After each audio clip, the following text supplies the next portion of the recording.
Welcome back to our deep dive. Today, we're looking at something really, innovative. Solar panels that actually work better when it rains. It sounds counterintuitive, doesn't it? Solar panels and rain. Exactly. Panels that capture energy from sunshine, okay, but also from raindrops. We're digging into a piece called Rain-Powered Solar for Newark, Innovation and Challenges from Black Knight Power. Right. So our mission today is to figure out, how this works, the science bit, and could it actually be useful somewhere like Newark? And what are the catches? It's a fascinating concept. The core tech here, it's called triboelectric nanogenerators. Wow. TENGs for short. Catches, okay. Yeah. Think about static electricity, like rubbing a balloon on your jumper. Uh-huh, I'm with you. Well, the TENGs basically do that with raindrops. They convert the mechanical energy, the sort of impact energy of the falling drops, into electricity. It's all about friction between the water and a special surface on the panel. Okay, that's genuinely clever, harnessing the rain itself. But how does that work with the solar part? Is it like a totally different panel? No, and that's the really smart design element here. It's what they call a hybrid design. Hybrid, okay. So they layer these TNGs, these nanogenerators, directly on top of standard photovoltaic cells, the PV cells that get power from the sun. Right on top. What materials can even do that? Must be pretty special. They are. They often use things like graphene, super Yeah. strong, great conductor, or sometimes a polymer called PDMS, polydimethylsiloxane. Oh, okay, PMS. Yeah, it's flexible, it's water repellent. These materials are key because they maximize that friction effect with the raindrops. So you get a panel that's doing double duty, sun power when it's sunny, rain power when it's wet. Exactly. That's the goal. And Dual functionality. so let's talk about Newark. The source mentions it specifically. Why Newark? What about its climate makes it suitable?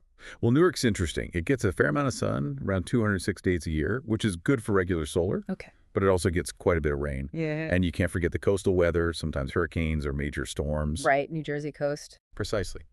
So for a place with that kind of mix, sun, clouds, rain, occasional storms, these hybrid panels could, in theory, provide more consistent power. Less downtime when the sun isn't shining. That makes sense. Consistent power is a big deal.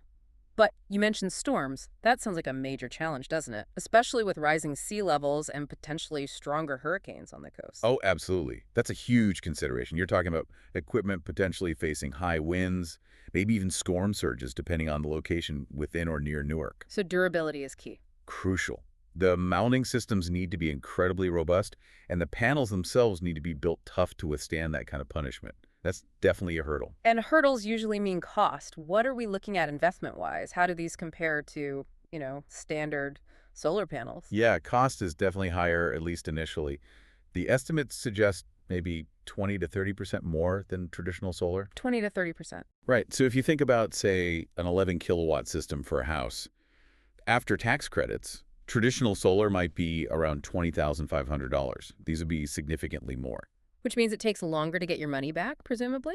Likely, yes. A longer payback period. And it's important to manage expectations here. The actual amount of power you get from the rain, from the tangs, it's still quite a bit lower than what the PV cells generate from sunlight. So it's not replacing solar power, it's supplementing it. A top-up during rainy times. That's a good way to put it, yes. Yeah. A supplementary source for now.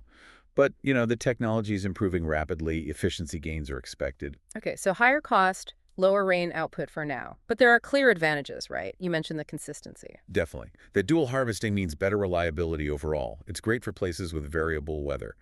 And it pushes us towards more sustainable energy, less reliance on fossil fuels, especially during peak times or bad weather. I think I read about a pilot project somewhere. Was it the UK? Did that show promise? Yes, exactly. There was a UK pilot. It did show increased energy output during rain, which you'd expect. But interestingly, it also suggested slightly better nighttime efficiency. At night? How? Apparently, by using the residual moisture left on the panel after the rain stopped. So even a damp surface could generate a tiny bit of charge.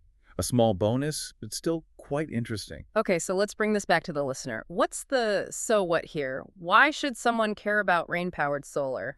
Well, fundamentally, it's about reliability and resilience. This kind of tech could mean your power stays on more consistently year-round, less dependence on the main grid, especially during storms or just long, cloudy stretches. Right. Energy independence almost. It's a step towards that, Yeah. definitely. For communities, it offers a path to more stable, localized energy, keeping essential systems running when the grid might be stressed. That's a really powerful point. Reliability is huge. So summing up, these rain-powered panels, they look like a really promising idea for renewable energy, especially in cities like Newark with that mixed weather. They could be real innovation leaders. They could.